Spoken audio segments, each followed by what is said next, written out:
Cardiovascular और aerobic exercise के ज़रिए किस तरह अल्जाइमर और डिमेंशिया के जो पेशेंट हैं वो अपनी क्वालिटी ऑफ लाइफ को इम्प्रूव कर सकते हैं, बेसिकली अपनी जो ज़िंदगी की जीवन की जो गुणवत्ता है उसमें सुधार ला सकते हैं। हेलो एवरीवन, मेरा नाम है डॉक्टर मोहम्मद काशिफ और आज की इस वीडियो में हम बात करेंगे कार्डियोवास्कुलर एक्सरसाइज का जो कनेक्शन है बेसिकली अल्जाइमर डिसीज़ से, कि किस तरह से कार्डियोवास्कुलर एक्सरसाइज यानी एरोबिक एक्सरसाइज करके जो अल्जाइमर के पेशेंट हैं वो अपनी क्वालिटी ऑफ लाइफ को इम्प्रूव कर सकते हैं, अपनी जो डेली एक्टिविटीज़ हैं उनमें इम्प्रूवमेंट कर सकते हैं। सबसे पहले बात करते हैं अल्जाइमर की।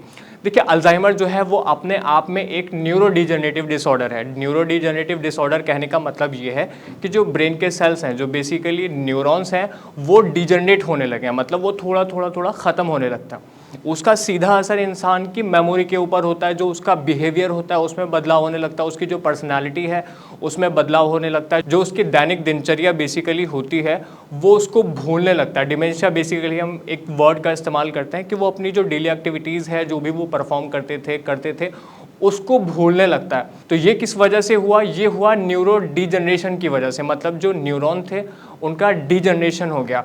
इसका कोई एग्जैक्ट कॉज अगर हम बात करें कि किस वजह से अल्जाइमर की डिसीज़ हो रही है, तो अभी तक मेडिकल साइंस में इसका कोई एग्जैक्ट कॉज नहीं है कि किस वजह से जो है वो अल्जाइमर डिसीज़ हो सकती है। हो सकता है कि जेनेटिकली एक डिसीज़ हो, मतलब पारिवारिक एक बीमारी हो सकता है कि कोई एनवायरमेंटल फैक्टर की वजह से अल्जाइमर हो रहा हो, कई और फैक्टर्स भी हैं जिसकी वजह से हो सकता है कि अल्जाइमर जैसी बीमारी हो।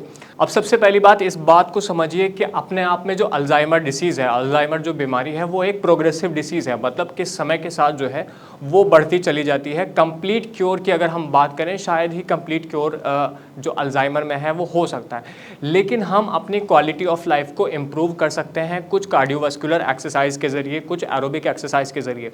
तो समझिए, जैसे एरोबिक एक्सरसाइज क्या होती हैं? वो एक्सरसाइज जिसमें हम ऑक्सीजन जो है वो ज़्यादा मात्रा में इनहेल करते हैं, जैसे हमारी रनिंग होती है, हमारी वॉकिंग होती है, या स्विमिंग होती है, या साइकिलिंग होती है, या ऐसी एक्सरसाइजेस बेसिकली जिसमें हम ऑक्सीजन का कंजप्शन ज़्यादा करते हैं।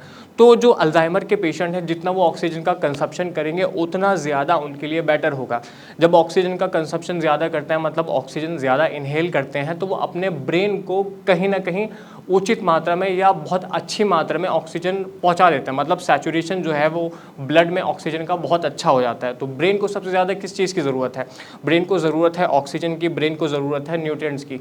तो वो एक्चुअली ऑक्सीजन तो आपका किस तरह से पहुँच रहा है? जब आप कार्डियोवास्कुलर एक्सरसाइज करते हैं। तो कुछ ऐसे पॉइंट है एक्चुअली जो मैं आपको इस वीडियो के ज़रिए समझाना चाहता हूँ कि जब आप कार्डियोवास्कुलर एक्सरसाइजेस करते हैं, एरोबिक एक्सरसाइजेस करते हैं, तो किस तरह से आपकी बॉडी में इम्प्रूवमेंट आता है, जो अल्जाइमर के बेसिकली पेशेंट होते हैं। तो कुछ पॉइंट ऐसे हैं जिनके ज़रिए मैं बताना चाहता हूं कि किस तरह से कार्डियोवास्कुलर एक्सरसाइज हेल्प करती हैं अल्जाइमर के पेशेंट की क्वालिटी ऑफ लाइफ को इम्प्रूव करने के लिए। तो सबसे पहला जो पॉइंट है वो है इम्प्रूव्ड ब्लड फ्लो। इसका मतलब ये है कि जब आप कार्डियोवास्कुलर एक्सरसाइजेस करते हैं, मतलब एरोबिक एक्सरसाइजेस करते हैं, तो उसका सीधा असर क्या होता है कि आपका जो ब्लड का फ्लो है आपकी बॉडी के अंदर, वो कहीं ना कहीं इम्प्रूव हो जाता है। उसके इम्प्रूव होने की वजह क्या है? क्योंकि आप फिजिकल एक्टिविटीज़ जो है वो बहुत अच्छे तरीके से कर रहे हैं।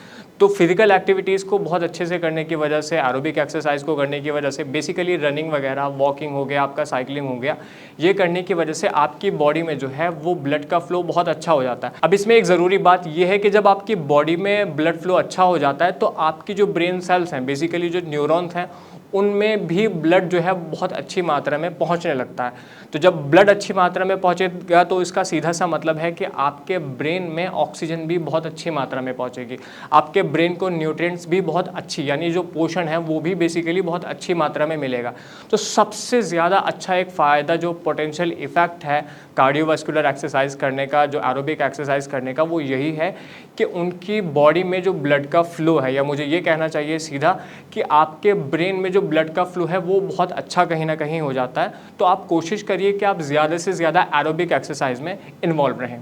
दूसरा जो पॉइंट है वो है BDNF का प्रोडक्शन। बेसिकली हमारी बॉडी के अंदर एक प्रोटीन होता है जिसको हम कहते हैं BDNF, यानी ब्रेन डिराइव्ड न्यूट्रोफिक फैक्टर। इस प्रोटीन का क्या काम है बेसिकली?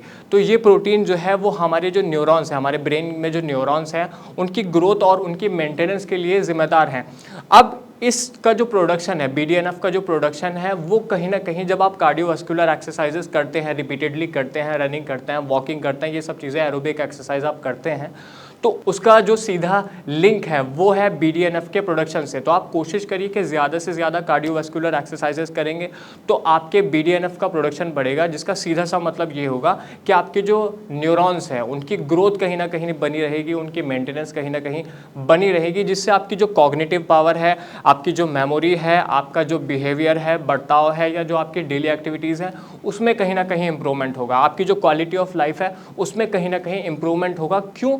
क्योंकि आपके जो न्यूरॉन्स हैं उनकी ग्रोथ अच्छी हो रही है और दूसरा जो उनकी मेंटेनेंस है वो भी कहीं ना कहीं अच्छी हो रही है। तीसरा जो पॉइंट है वो है रिड्यूस रिस्क फैक्टर। देखिए, अल्जाइमर का कोई अपना एग्जैक्ट कॉज नहीं है, लेकिन बहुत सारे ऐसे रिस्क फैक्टर हैं, बहुत सारी ऐसी वजह हैं जो अल्जाइमर के लिए ज़िम्मेदार हो सकती हैं, जिनकी वजह से जो एसोसिएटिव एक तरह से हो सकती है कि इसकी वजह से आपको अल्जाइमर जैसी बीमारी हो सकती है। जैसे उसमें हाइपरटेंशन यानी हाई BP रहना, दूसरा है डायबिटीज़ यानी शुगर रहना, तीसरा हाई कोलेस्ट्रॉल लेवल ऐसे रहना। तो ये सब चीज़ें, या चौथी एक और चीज़ है जैसे बहुत ज़्यादा मोटापा रहना।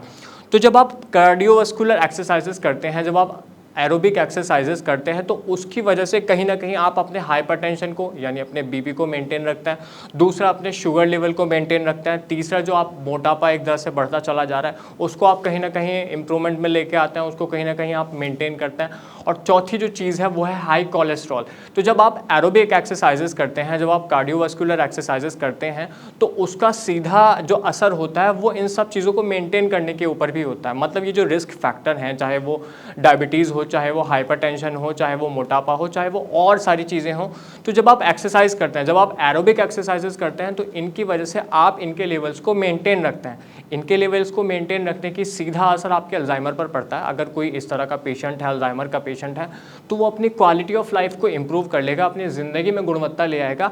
100% श्योरिटी नहीं दे रहे कि आप एक्सरसाइज करने की वजह से आप ठीक हो जाएंगे। देखिए, प्रोग्रेसिव डिसीज़ है, आपको मेडिसिन भी लेना पड़ेगा, कई और अदर पार्ट्स भी हैं जिसको आपको शामिल करना पड़ेगा, जो एक्चुअली में हमारे यहाँ से जो मेडिसिन आपको प्रोवाइड करवाई जाती हैं, जो एक प्रोटोकॉल बनाया जाता है, जो डाइटरी प्लान एक्चुअली में आपको प्रोवाइड किया जाता है, उसके अकॉर्डिंग आपको चलना होता है, तब जाके आप कहीं एक अच्छी क्वालिटी ऑफ लाइफ बना पाएंगे, अपनी ज़िंदगी में गुणवत्ता लेके आ पाएंगे। तो ये जो पॉइंट्स एक्चुअली मैंने आपको बताए हैं, कोशिश करिए कि ज़्यादा से ज़्यादा एरोबिक एक्सरसाइज करें, ज़्यादा से ज़्यादा कार्डियोवास्कुलर एक्सरसाइज करें, ताकि आप अल्जाइमर को जो है वो मेंटेन कर सकें, जिसकी वजह से आपकी जो डेली एक्टिविटीज़ हैं, चाहे वो आपकी कॉग्निटिव रिकॉग्निशन हो, मतलब कि आपकी मेमोरी हो, आपको चीज़ों को याद रखने की जो क्षमता है वो बनी रहे, आप जो डेली अपने काम करते हैं उसमें आपकी रुचि रहे, आपकी कंसंट्रेशन पावर, आपकी अटेंशन जो है वो बिल्कुल ख़राब ना हो। तो आपके लिए ज़रूरी है आप इस तरह की एक्सरसाइज करेंगे तो ये सब चीज़ों में इम्प्रूवमेंट आएगा।